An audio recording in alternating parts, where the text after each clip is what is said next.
রাতের আধারে কে বা কারা এ কাজটি করেছে তা জানে না কেউ।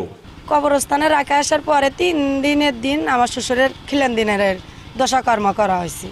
করার পরে আমরা থুইয়া হাজরাহাটি গেছি। আইসা সবাই আইসলো, এসে দেখলাম আমার শ্বশুরের কবর উঠানের ভিতরে। পরে কবরস্থানে গেল, যাওয়ার পরে দেখে যে ওই জায়গায় খৈরা মইরা দেখছে আমার শ্বশুর আর ওই জায়গায় নাই, এই জায়গায় আছে। তবে এই জিনিসটা, এই দৃশ্যটা দেখে আমাদের আশ্চর্য ঘটনা মনে হইতেছে যে এই জায়গায় আসলো কিভাবে সে। আমার ভাইয়ের মৃত্যুর আগে বলে গেছিল যে আমি একটা বট গাছ গাড়ছি, সেই গাছতলায় আমাকে মাটি দিও আমার মৃত্যুর পর।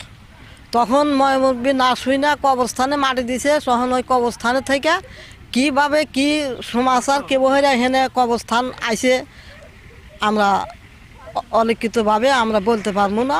স্বজনরা জানান, মৃত্যুর আগে সাত্তার বলেছিলেন তার হাতে লাগানো বটগাছের নিচে যেন